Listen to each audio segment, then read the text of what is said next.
Welcome to I chemistry channel. तो चलिए video शुरू करते हैं गाइस आज की। तो देखो लास्ट वीडियो में हमने सारे के सारे फिजिकल ट्रेंड्स पढ़ लिए थे, ठीक हो गया। Periodic trends in physical properties सारी पढ़ ली थी हमने।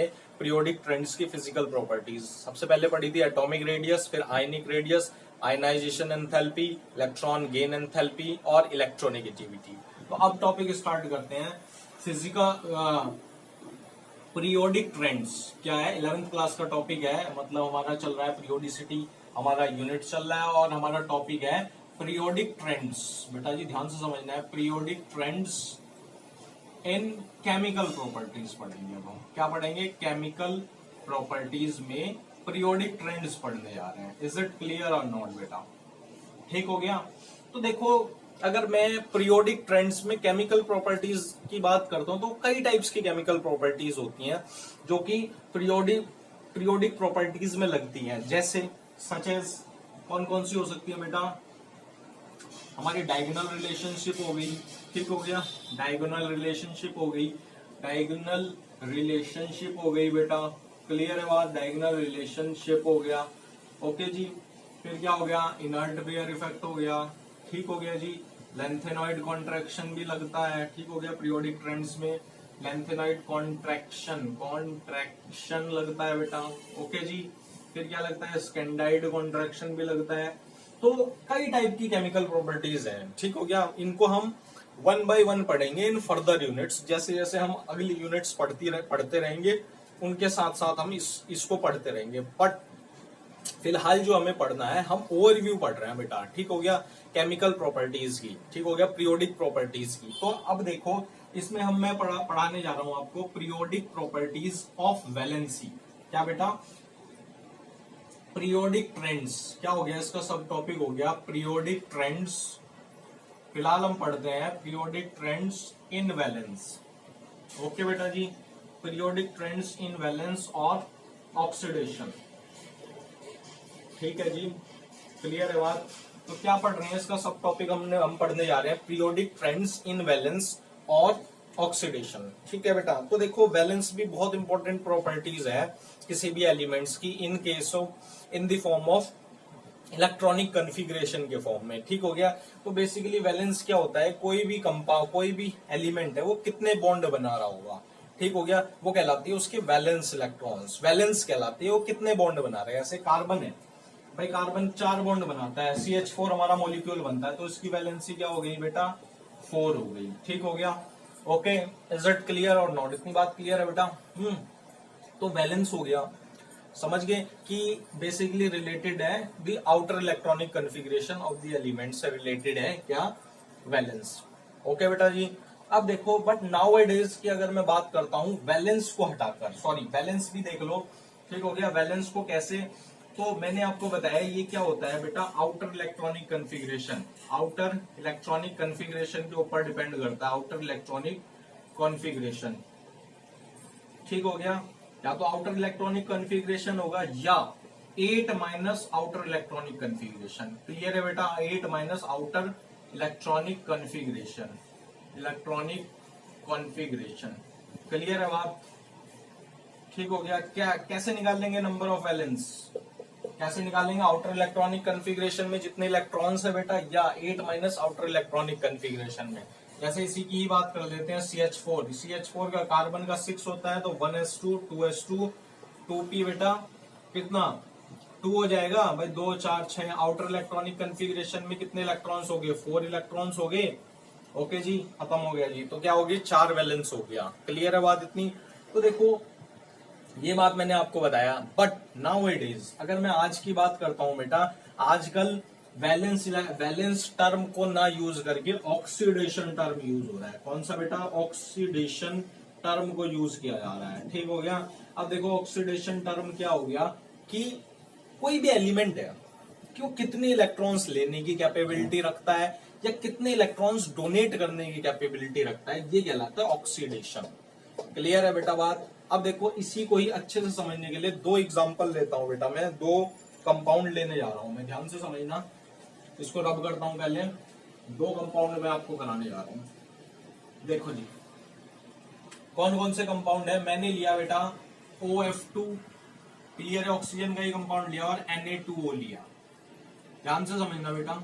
ओके जी, अब देखो OF2 में अगर, अब देखो आपको पता है, आप इलेक्ट्रोनेगेटिविटी पढ़ चुके हो, ऑक्सीजन और फ्लोरीन में किसकी इलेक्ट्रोनेगेटिविटी होती है बेटा ज्यादा?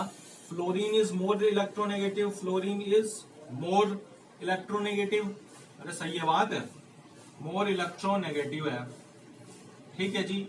अब देखो इसकी आउटर इलेक्ट्रॉनिक कन्फिग्रेशन बताओ बेटा, 1s2 2s2 2p5, सही है, तो बात क्लियर है बेटा, ठीक हो गया जी।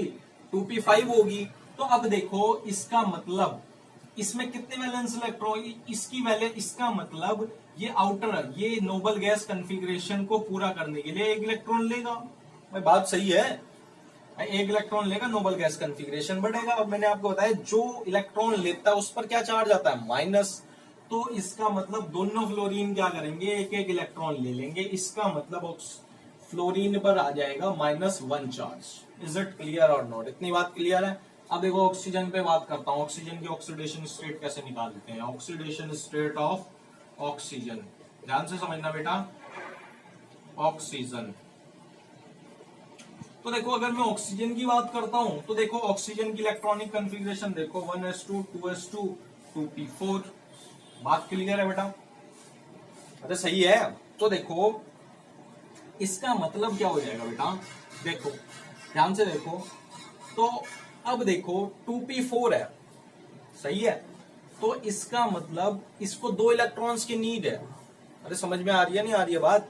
इसका मतलब इसको 2 इलेक्ट्रॉन्स की नीड है भाई, अगर इसको 2 इलेक्ट्रॉन्स मिल जाए तो ये ऑक्सीडेशन स्टेट कंप्लीट कर लेगा, ठीक हो गया।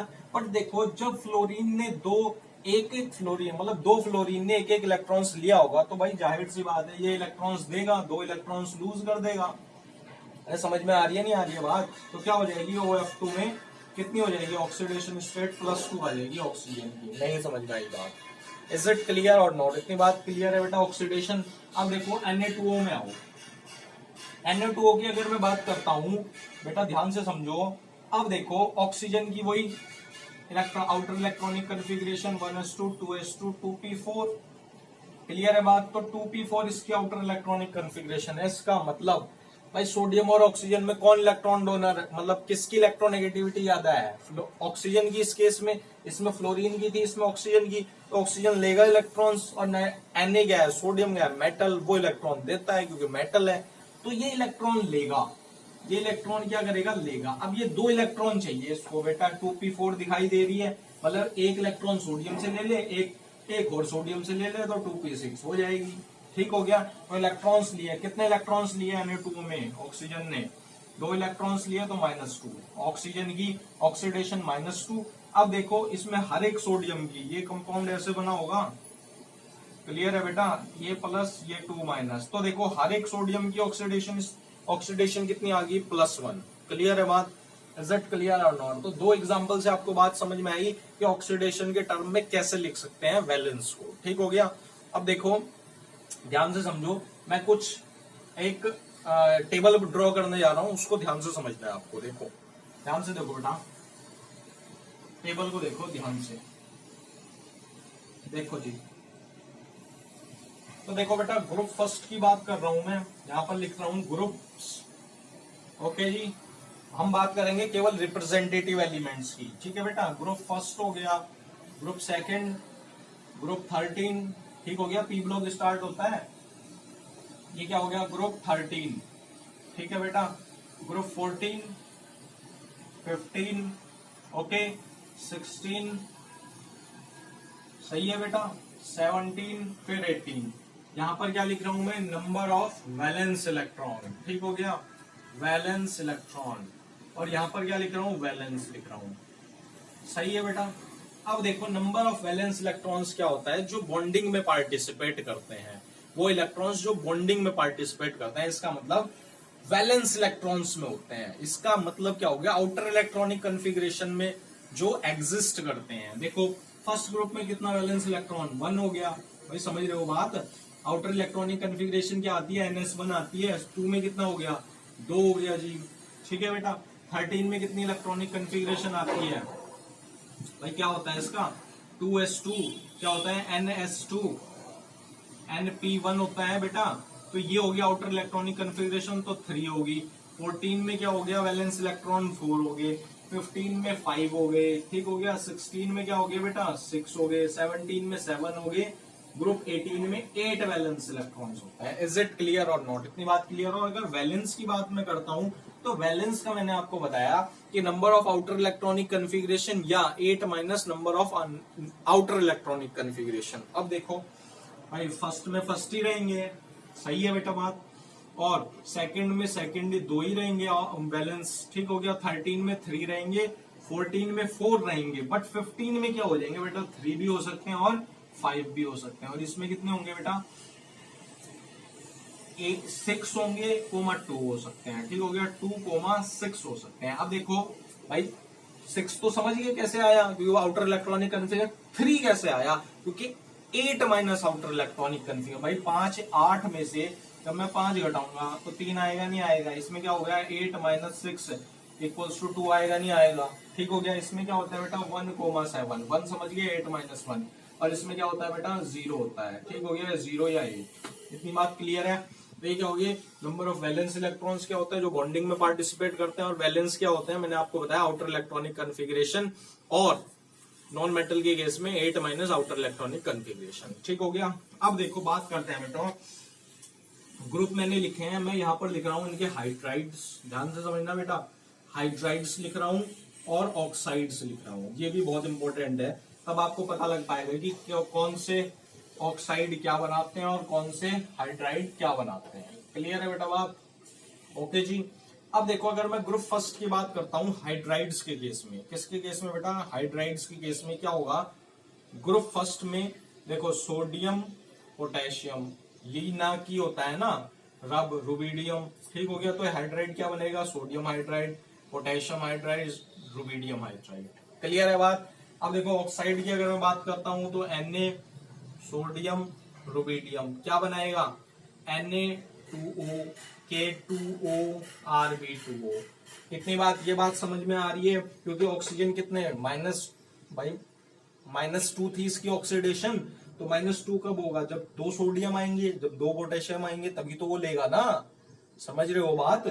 अब देखो ग्रुप सेकंड की अगर मैं हाइड्राइड्स के बारे में बात करता हूं तो देखो बेटा, मांगे तो मैग्नीशियम कार सफारी, ठीक हो गया बेटा। हाइड्राइड्स की बात करता हूं तो MgH2 CaH2 SrH2। क्लियर है बात? अब देखो MgO magnesium oxide, calcium oxide और स्ट्रोंशियम ऑक्साइड। बात क्लियर है या नहीं बेटा जी? ओके जी। अब देखो ग्रुप 13 की बात करता हूं तो कितना आएगा, B2H6 होता है, ठीक हो गया। AlH3 होता है। क्लियर है बात? ऑक्साइड्स की अगर मैं बात करता हूं तो B2O3 होता है जी, और Al2O3 होता है। क्लियर है बात बेटा? 14 की अगर मैं बात करता हूं तो CH4 जानते ही हो, मीथेन, SiH4 आप जानते हो, ठीक हो गया। अब क्या हो गया, CO2 होता है, SiO2 होता है। क्लियर है बात? 15 की अगर मैं बात करता हूं तो क्या होता है बेटा, NH3 होता है, PH3 होता है, ASH3 होता है, बहुत सारे हो गए। क्लियर है? समझ में आ रही है नहीं आ रही है बेटा बात? ऑक्साइड की अगर मैं बात करता हूं तो N2O3 हो गया /N2O5 भी हो गया बेटा, ठीक हो गया। क्या हो जाएगा, P2O5 हो गया या P4O10 हो गया। क्लियर है बात? इतनी बात क्लियर है बेटा? 16 की अगर मैं बात करता हूं तो क्या होगा, H2O हो गया हाइड्राइड, H2S हो गया, ठीक हो गया, H2SC हो गया। क्लियर है बात? अब इसके क्या करने हैं, ऑक्साइड की अगर मैं बात करता हूं तो क्या हो गया, SO2 हो गया। ओके बेटा, ऑक्साइड की SO2 हो गया, सेलेनियम ऑक्साइड हो जाएगा। बात क्लियर है? इसकी बात करता हूँ तो HCl हो गया, HF हो गया हाइड्राइड, HBr हो गया। क्लियर है बात? Cl2O7 हो गया इसका ऑक्साइड। और ये तो भाई इनर्टी होती है, ये तो बनाते ही नहीं ऑक्साइड। तो इतनी बात क्लियर है? तो बेटा बात समझ में आ रही है?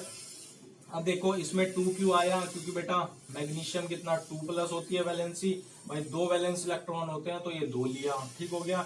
और हाइड्रोजन की वैलेंसी 1 होती है, इसलिए 2 से मल्टीप्लाई करा। बट इस केस में 2 नहीं आया, क्योंकि ऑक्सीजन खुद 2 इलेक्ट्रॉन्स लेगा और मैग्नीशियम 2 देगा। देखो 2 × 2, इसको सिंपल करूंगा तो मैग्नीशियम ऑक्साइड आ जाएगा, नहीं आ जाएगा बेटा? इज इट क्लियर और नॉट? इतनी बात क्लियर है बेटा? तो इसी के साथ ये वीडियो यहीं पर खत्म हो जाती है। वीडियो अच्छी लगे लाइक कर दो, शेयर कर दो, चैनल को सब्सक्राइब कर दो। Thank you.